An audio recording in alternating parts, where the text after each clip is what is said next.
sa Iglesia ni Cristo ay ipinagbabawal din ang pag-asawa sa hindi ninyo kapanampalataya? Mga kaibigan, kung may pagbabawal man ng pag-aasawa sa Iglesia ni Cristo, hindi po ang bawal ay yung pag-aasawa per se. Ang pagbabawal po sa Iglesia ni Cristo ng pag-aasawa sa hindi kapananampalataya. Yon. Aral ng INC, Iglesia ni Cristong Tatag ni Felix Manalo, na di pagbabawal sa pag-asawa sa hindi kapananampalataya. At alam nyo ba, noon pa man binanata na ang simbahang Katoliko na ang silibasi ng mga kaparian, obispo at Santo Papa ay sa demonyo daw. Kaya nga po, alang-alang sa lahat ng mga sumusubaybay sa atin, kapatid na Rene, basahin natin sa Biblia. Kung may binabanggit man po sa Biblia at talaga namang meron, ukol sa pagbabawal ng pag-aasawa, yun po ba'y kaninong aral? Aral po ba ito ng Panginoon Diyos? Tinityak natin, kapatid na Michael. Aral yan ng kalaban ng Diyos. See? Ang di pag-aasawa ay aral daw ng kalaban ng Diyos. Paano ngayon? Hindi ba't sa Iglesia ni Cristo ay ipinagbabawal din ang pag-asawa sa hindi ninyo kapanampalataya? Di. Ibig ba sabihin na ang INC ay may aral na galing sa kalaban ng Diyos? Di kapag tataka, mga kapatid, dahil alam naman natin, ginagamit lang nila ang pangalang Iglesia ni Cristo, pero sa likod niyan, sila'y tatag ni Felix Manalo.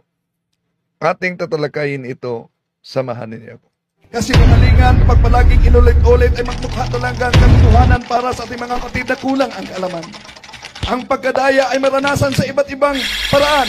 Pero napakasakit pag madaya tayo sa pananampalataya.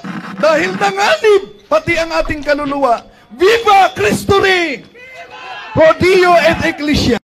Kumusta sa lahat nating mga suking taga-subaybay? Welcome. At kumusta sila si Father Ri Balungkit diyan sa Queenship of Mary Paris, no? Sa Diocese o Cotabato, sa mga lay ministers, bago lang kami natapos sa sinagawang renewal of lay ministers, mga more than 90 o more than 80, no? Almost 90 diyan sa Riviera Retreat House sa Davao City. Sa lahat ng mga suking taga-subaybay, welcome po.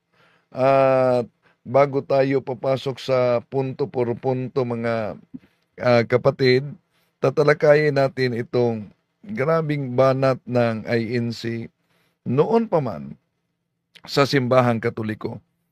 Pero ayon sa kanilang kaanib na yung pagbanat daw ng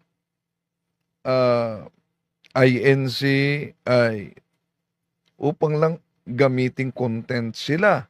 Pero matagal na nila ginagamit yung pag-chop-chop ng mga aklat Katoliko. Pakinggan muna natin. Kasi mga kababayan, mga kapatid, ang nakikita po namin kaya may mga ganong post na nalilikha sa social media ay dalawa lang. Una, alam nila na kapag isinangkot nila ang Iglesia ni Cristo sa kanilang content, talagang dadami ang kanilang views, tataas ang kanilang engagement. Dahil alam nila kung paano mag-react ang mga kaanib sa Iglesia ni Cristo kapag ang Iglesia ni Cristo na ang ginagawan ng mga bintang at pagpaparatang. Yan. Pag Iglesia ni Cristo na umano ang ginawa ng pagbibintang at pagparatang. Kaya nga, di tayo magtaka kung bakit mula noong naitatag sila ni Felix Manalo, grabe talaga ang banat nila sa simbahang Katoliko.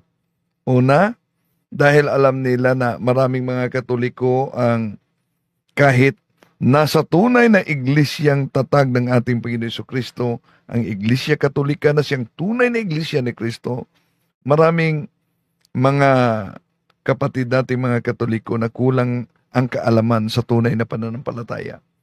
Kaya, fides quaerens intellectum. Faith seeking understanding. Diba? Isa sa matinding banat ng INC, itong paggamit nila sa sulat ni San Pablo kay Timoteo. Sa unang Timoteo, pakinggan muna natin sila si Michael Sandoval, mga ministro ng Iglesia ni Kristong Tatag ni Felix Manalo. Kaya nga po, alang-alang sa lahat ng mga sumusubaybay sa atin, kapatid na Rene, basahin natin sa Biblia. Kung may binabanggit man po sa Biblia at talaga namang meron, ukol sa pagbabawal ng pag-aasawa, yun po ba'y kaninong aral? Aral po ba ito ng Panginoon Diyos? Tinitiyak natin, kapatid na Michael, aral yan ng kalaban ng Diyos.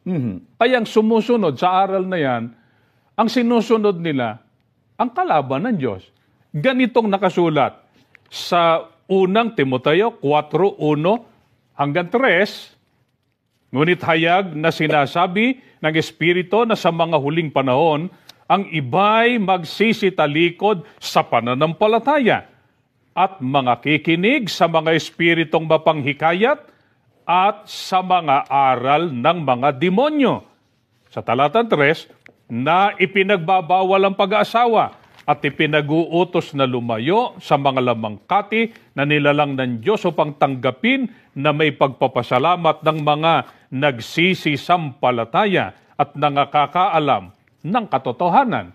Sa mga talatang binasa po natin ng ukol sa pagbabawal ng pag-asawa, aral yan ng mga demonyo. Hindi. Yun, aral daw ng mga demonyo.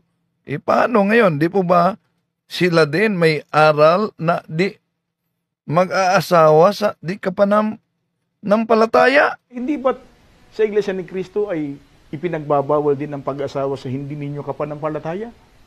Oh, so, kung meron silang aral na hindi mag-aasawa sa hindi kapananampalataya at hindi pag-aasawa ay aral sa demonyo, abay,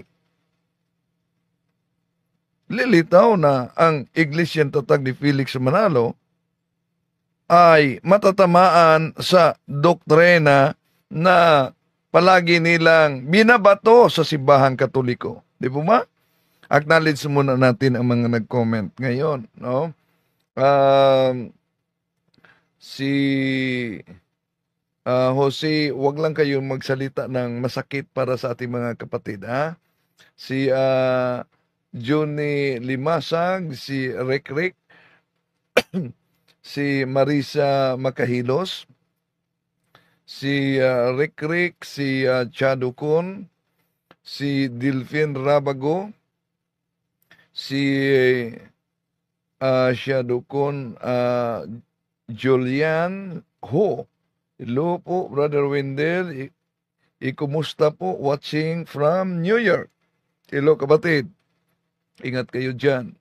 Si TC Florentin, Iglesia ng 10% ni Manalo. Si Remigio Espinosa, sinong tumalikod? Di ba yung mga sikta? Oo, sila talaga dahil iyon ang katuparan sa unang Juan, Kapitulo 2, versikulo malinaw yan, 18-19. Nandito na ang mga antikristo. Sila'y galing sa atin, ngunit sila'y humihiwalay sa atin upang makilala na sila'y hindi talaga kasama natin. Sino ang humihiwalay? Di po ba sila mismo? Si Rick, sabi niya, lihim at kabulaanan ng Iglesia ni Cristo ni Felix Manalo, aklat isinulat ng dating diakono na si Dr. Biliano Gabriel Jr. Yes, meron ako niyan. Meron ako sa naturang aklat. Si Lynn Aiko Ihel, hello kapatid. Si Leslie Valdez, good evening bro Wendell. At Roberto Liada, hello po kapatid. Maraming salamat sa suporta.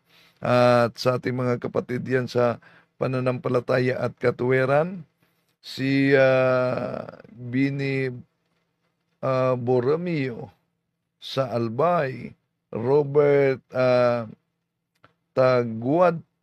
Pagadwan, si Joseph ni Valdez sa Negros Oriental, Julieta Padilla sa Japan, si Junjun Costelias. Okay. Sa lahat ng ating mga kapatid na sumusubaybay sa ating live streaming. Okay. Sa pagkakataong ito mga kapatid, atin ng tatalakayan. Bago lang kami nakarating, maraming salamat yan sa mga kapatid natin sa Digos. No? Galing kami sa Davao. Nagsagawa ng renewal ng mga lay minister sa Queenship of Mary Parish ni Father Ray Balongkit. Maraming salamat po, lalo na sa mga kapatid nating mga lay ministers. At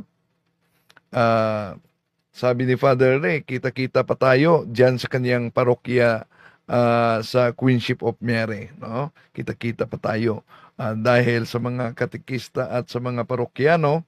At ngayong Pizza 8, nasa Kaliangan, Ifugao ako, no? Sa parokya ni Father Braille. So, kita-kita tayo mga kapatid yan sa Ifugao. No? Sa Kanyangan ba yun? Kanyangan? No. Si Mad Superman, si Serik, Davao to Usamis, malapit lang po ba, Bro Windel?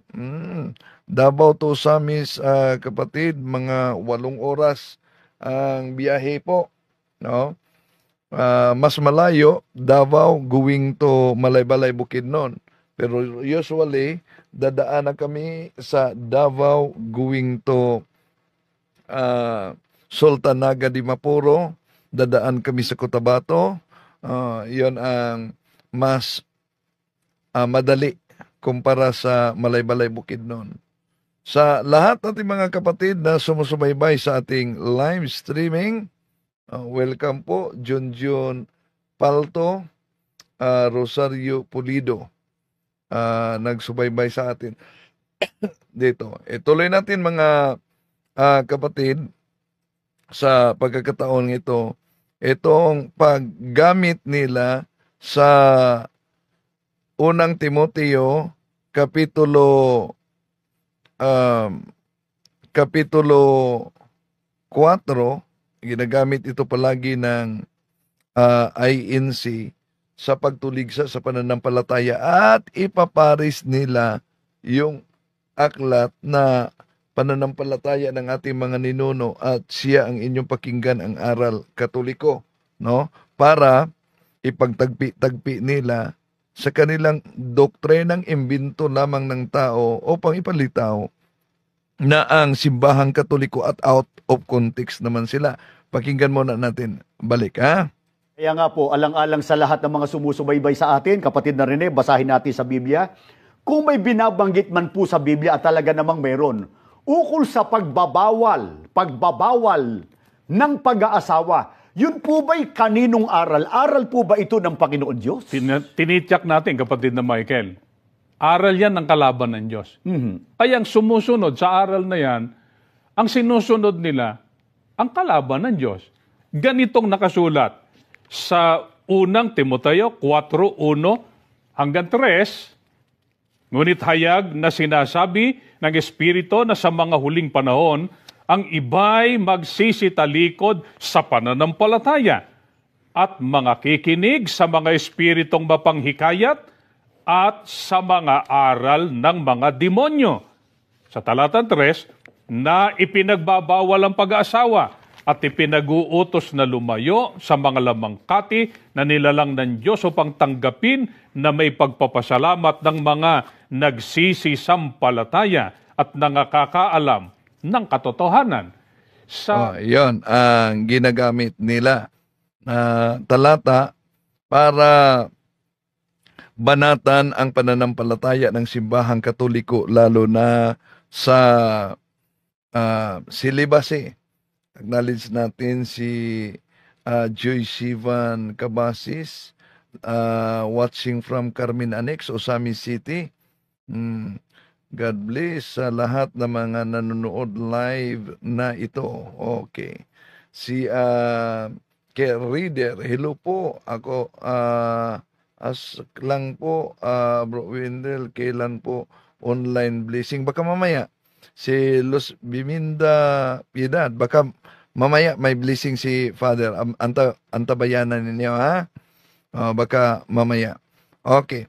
So, para pagtagpi-tagpiin, ginagamit nila itong aklat Katoliko na pananampalataya ng ating mga ninuno ni James Cardinal Gibbons, at ito ang ginagamit ng mga ministro. Ang pamagat nito ang pananampalataya ng ating mga ninuno.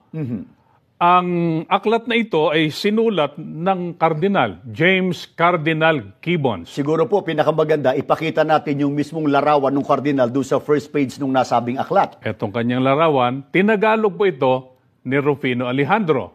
Meron po itong mga kaukulang pagpapatibay. May nihil obstat, may imprimatur, makatwid, official na aklat ito ng Iglesia Katolika. Opo. Ang babasahin po natin ay pahina 396. Ang disiplina ng Iglesia, ang tinutukoy, Iglesia Katolika, ay ipinatupad buhat pa sa pasimula sa pamamagitan ng pagbabawal sa mga saserdote. Ang tinutukoy ng saserdote, mga pare, na mag-asawa pagkatapos na sila'y maordinan. Yun ang ginamit nila. Pero may iniwasan nila sila dito, mga kapatid. No? Totoo naman na mabasa yan, pero iniwasan nila itong bahagi nito, ang pahina 396. Iniwasan nila ito. Bakit? Dahil para ipalitaw nila na talagang ipinagbabawal ng simbahang Katoliko ang pag-asawa at pagtagpi-tagpiin nila na itong pagbabawal na ito ay sa demonyo. Bakit? Dahil may karugtong, iniwasan nila. Ito po, mga mahal na kapatid, no? Ang kanilang iniwasan ng mga unang araw ng iglesia dahil sa kadalangan ng may mga bukasyon sa hanay ng mga walang asawa. Ang mga lalaking may asawa ay tinatanggap sa pagpapari. Datapuat, sila'y inuutosang mamuhay ng hiwalay sa kanilang mga asawa pagkatapos na sila'y maordinan, gaya ng ating mababasa sa iba't ibang kanon. Yon ang iniwasan nila na karugtong, no? Para pagtagpi-tagpiin ang unang Timoteo kapitulo 4 versikulo 1 ituloy sa 3 na ang nakasulat ay, ngunit hayag na sinasabi ng Espiritu na sa mga huling panahon, ang iba'y magsisitalikod sa pananampalataya at mga kikinig sa mga espiritong mapanghikayat at sa mga aral ng demonyo na nagbabawal, na ipinagbabawal ang pag-aasawa at ipinag-uutos na lumayo sa mga lamangkati na nilalang ng Diyos upang tanggapin na may pagpasalamat ng mga nagsisisampalataya at nangakakaalam ng katotohanan. So, dito, ipaparis nila ang pagtagpi-tagpiin nila itong aklat na siya ang inyong pakinggan. Dahil ang nakasulat kasi maliban na ipinagbabawal ang pag-asawa, ipinag-uutos na lumayo ng lamangkati lumayo ng lamang kati, lalo na ngayong Marso 5 mga kapatid. Di ba? As Wednesday na, may fasting na tayo. At ito ang nakasulat sa pahina 139 sa aklat na ginagamit nila. Ang ikalawang utos ng Santa Iglesia ay mag-ayuno at huwag kumain ng anumang lamang kati o karne sa mga araw na ipinagbabawal niya. Yan. Kaya, pagtagpi-tagpiin nila itong dalawang aklat, ang una, ang pananampalataya ng ating mga ninuno ni James Cardinal Gibbons, na ang sabi, ang disiplina ng Iglesia Katolika ay ipinatupad buwat pa sa pasimula sa pamamagitan ng pagbabawal sa mga saserdote na mag-asawa pagkatapos na sila'y maordinan. Yan. At iniwasan nila, ulitin natin, yung karugtong sa naturang aklat, ito na pinakita ko sa inyo ng unang mga araw ng Iglesia dahil sa kadalangan ng mga bukasyon sa hanay ng mga walang asawa, ang mga lalaking may asawa ay tinatanggap sa pagpapari. Datapuat, sila'y inuutosang mamumuhay ng hiwalay sa kanilang mga asawa pagkatapos na sila'y maordinan, gaya ng ating mababasa sa iba't ibang kanon. Yan. Pinutol nila ang naturang sulat para igiit na ipinagbawal talaga ng simbahang Katoliko. Una, tandaan natin na yung unang Timoteo Kapitulo 4, kung tingnan natin, out of context sila mga kapatid, dahil kung tingnan natin ang footnote sa Dewey version, kung sino ang tinutukoy ni San Pablo diyan, malinaw na hindi ang celibacy, dahil si San Pablo, wala din siyang asawa. Ito ang mabasa natin sa footnote mga kapatid.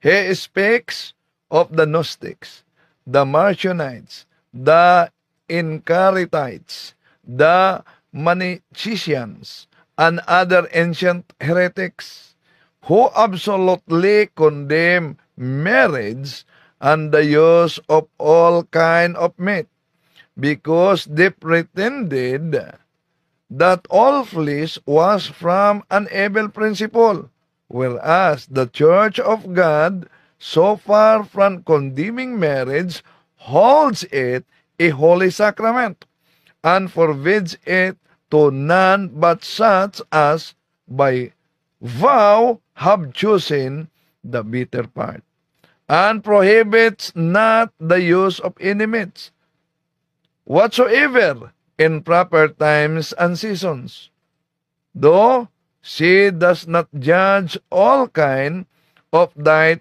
proper for days of fasting and penance. Yon. Una, sa Biblia, tingnan natin ang kasaysayan. Alam nyo ba sa kasaysayan mga kapatid, sa first 3 centuries, ano po ba ang estado sa Kristyanismo, lalo na sa mga kaparian at obispo noon? Ito po sa aklat na The Age of Faith by Will Durant, page 44. In the first 3 centuries of Christianity, celibacy was not required of a priest. He might keep a wife whom he had married before ordination, but he must not marry after taking holy orders. A no man could be ordained who had married 2 wives, a divorce, or a concubine. Yun ang mabasa. Now, ngayon, ang celibacy ba sa Biblia, may mabasa ba tayo mga kapatid na kahit noong unang araw sa lumang tipan ay ang Diyos nagbabawal sa pag-asawa at pagkakaroon ng mga anak? Kung literal talaga ang interpretasyon ng iglesia ni Kristong tatag ni Felix Manalo, sikta na tatag ni Eliseo Soriano, sa unang Timoteo Kapitulo 4, versikulo 3, lalabas mga kapatid, na ang turo ng Diyos ay para sa kanila turo din ng demonyo. Bakit?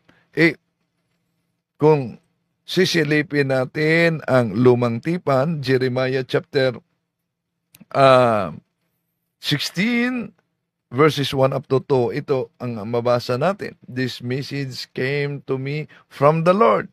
Do not marry any woman. You shall not have sons and daughters in this place. See? Napakalinaw mga kapatid. Kaya, dito natin malaman na hindi lahat na pagbabawal sa pag-asawa saklaw sa unang Timoteo Kapitulo 4, versikulo 1 hanggang 3. Kaya kung nagbawal man ang Diyos sa nabasa nating talata, Jeremias Kapitulo 16, versikulo 1 hanggang 2, may dahilan ang Diyos. Di po ba? Ganon din ang mga pare sa Santa Iglesia Apostolika Katolika Ruana. Kung hindi sila nag-aasawa, di po yan sa pilitan mga kapatid. Sariling pagpili yan para ialay ang kanilang buhay sa simbahan. At kung tingnan natin si San Pablo na nagsulat sa unang Timoteo Kapitulo 4, 1, 3, kung ang di pag-aasawa ay sa demonyo, abay, lalabas na si San Pablo ay sa demonyo din. Ang tanong, ang ating Panginoon Jesucristo may asawa ba? Di po ba wala? Kung ang kanilang argumento na ang di pagkakaroon ng asawa ay sa demonyo, ilalabas na ang ating Panginoon Jesucristo dahil walang asawa ay sa demonyo din. Si San Pablo na may nagsulat sa unang Timoteo Kapitulo 4, 1, 3, ano po ba yung estado niya? Unang Timoteo Kapitulo 7, versikulo 8.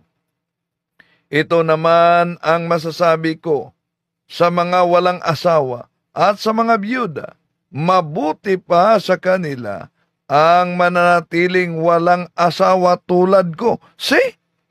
Napakalinaw dito mga kapatid, ang sabi ni San Pablo, mabuti pa na walang asawa tulad ko. Bakit? Ano ang dahilan?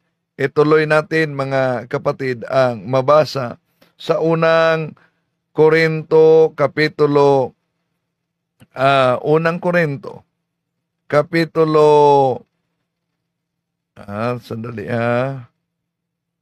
tingnan natin sa unang Korinto Kapitulo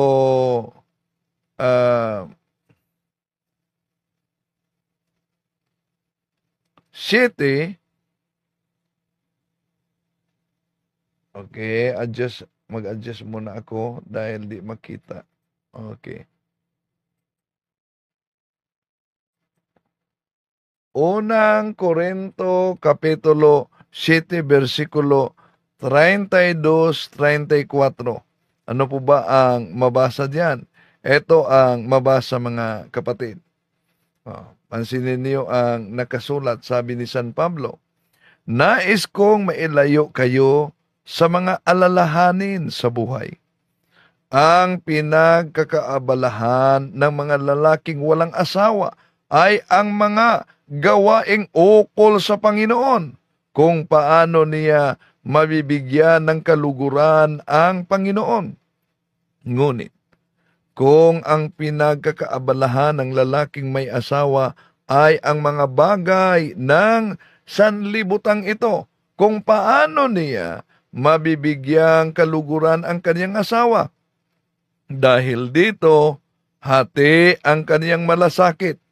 Gayon din naman, ang pinagkakaabalahan ng isang babaeng walang asawa o isang dalaga ay ang mga bagay ukol sa Panginoon, sapagkat nais niyang maitalaga ang kaniyang katawan at espiritu sa Panginoon. Subalit, ang pinagkakaabalahan ng babaeng may asawa ay ang mga bagay sa sanlibutang ito, kung paano niya mabibigyang kaluguran ang kaniyang asawa. See, napakalinaw ang sulat ni San Pablo pagkatapos sasabihin itong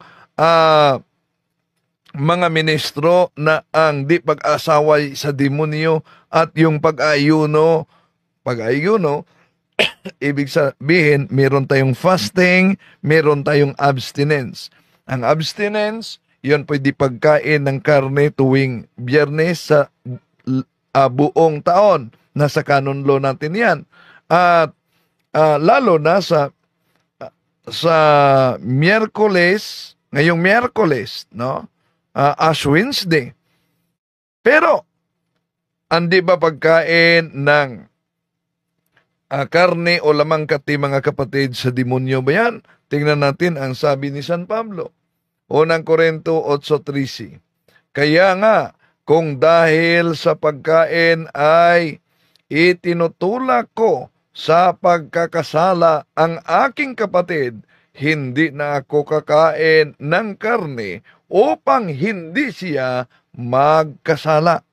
So, may pagkataon na si San Pablo hindi kakain ng karne upang hindi magkasala. Ibig po ba sabihin, mga kapatid, na sa demonyo na yan? Anong aral ng ating Panginoon Jesucristo? Sino ang dapat tatanggap sa kaniyang mga aral at turo? Ayon sa Matthew chapter 19 verse 12, for there are different reasons why men cannot marry. Some because they were born that way. Others because men made them that way. And others do not marry for the sake of the kingdom of heaven. Let him who can accept this teaching do so. See? Sino daw umano ang makatanggap sa kaniyang aral? Yung di nag-aasawa para sa kaharian ng Diyos. Bakit? Ano ang purpose ayon kay San Pablo? Sa demonyo ba yan? 1 Corinthians chapter 7 verse 32, I would like you to be free from worry. An unmarried man concerns himself with the Lord's work because he is trying to please the Lord. Yon pala, mga kapatid, kung bakit merong tinatawag na vow of celibacy ang ating mga kaparian at obispo. Kaya tugma at tupad talaga sa ating mga kaparian ang San Mateo Kapitulo 19 versikulo 12 at ang unang Korinto Kapitulo 7 versikulo 32, lalo na sa ating mga kamadrihan na may vow of celibacy dahil pinili nila iyon alang-alang sa Diyos. Hindi po alang-alang sa demonyo, ha? At kung tingnan nga natin ang mabasa diyan sa Pahayag Kapitulo 14, versikulo 4, ito ang mga lalaking nanatiling malinis at hindi nagkakaroon ng anumang kaugnayan sa mga babae. Sumusunod sila sa kordero saan man sila nagpunta. Sila'y tinubos mula sa buong sangkatuuhan bilang mga unang handog sa Diyos at sa kordero. See? Napakalinaw ang mabasa, mga kapatid, sa naturang talata na may mga lalaking hindi nagkaroon ng anumang kaugnayan daw sa mga babae. At sila yung mga sumusunod sa yapak sa ating Panginoon Jesucristo. Di po ba ang ating Panginoon Jesucristo walang asawa? Pinili umano sila mula sa mga tao para maging handog sa Diyos. Ang tanong, sino nga ba yung mga iyon? Di pa ba yan pwedeng tumutukoy sa mga pastor? Hindi yan pwedeng tumutukoy sa mga pastor dahil ang mga pastor may mga asawa. Nagkaroon sila ng kaugnayan sa mga babae. Lalo nang hindi yan pwedeng tumutukoy sa mga ministro ni Felix Manalo. Bakit? Dahil may mga asawa din. Ipinagbabawal lang ng INC na magkaroon ng asawa kung sila'y nag-aaral pa sa pagkaministro. Ngayon, kung ang kanilang doktrina ay dapat mabasa sa Biblia, asan mabasa na pag nag-aaral ka sa pagkaministro ay bawal mag-asawa? Di po ba? Meron bang mabasang ganyan? Wala naman.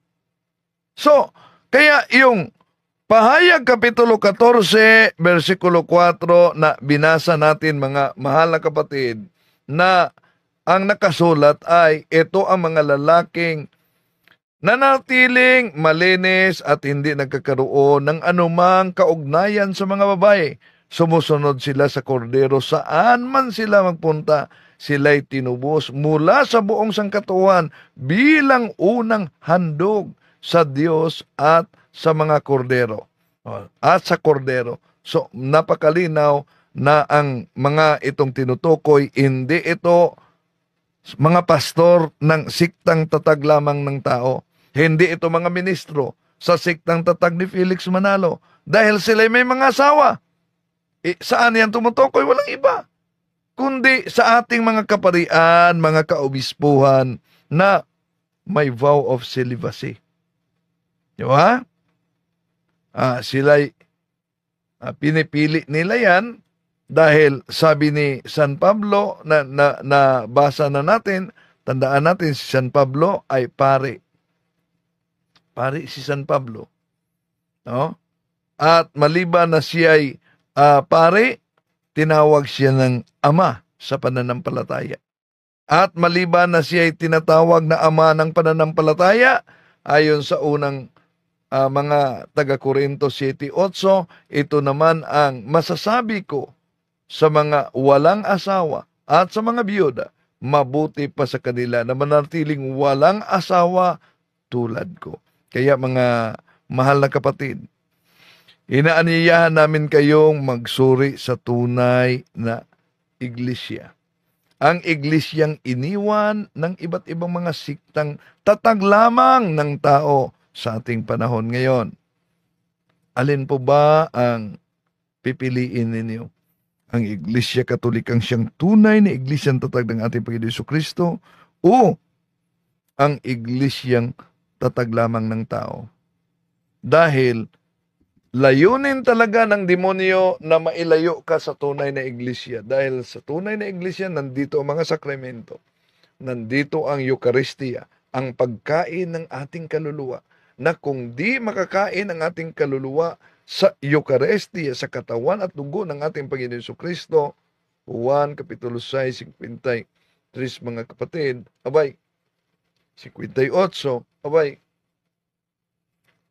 mamamatay ang ating kaluluwa.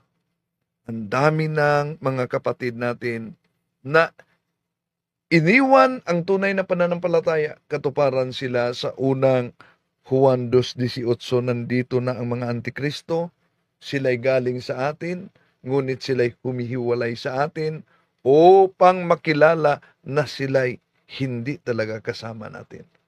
Kaya, makita ninyo, binabanatan ng iba't ibang sikta, hindi lang ang mga siktang tatag ng tao, kundi pati na sa siktang tatag mismo ni Anton LaVey. Ano ba yung sikta na yan? Walang iba, kundi ang Satanic Church. Ang mga aral ng Simbahang Katoliko ay mariing itinakwil ng Satanic Church ni Anton LaVey. Kaya mag-isip-isip na kayo. Ang sign of the cross, veneration of the saints, sacraments, sacred images, yon ang binanatan ng Satanic Church. Ang tanong, di po ba, kahit Iglesia ni Cristong tatag ni Felix Manalo, Church of Christ na tatag ni Alexander Campbell, ang Seventh-day Adventist na tatag ni Ellen Goldwhite at iba pang sikta, mga born again, di po ba, nagkaisa sila mga kapatid laban sa Simbahang Katoliko? Ba't kaya nagkaisa sila sa Satanic Church na tatag ni Anton LaVey? Isip-isip naman pag may time. To make his message known is our responsibility. So here pledge our lives to the Lord.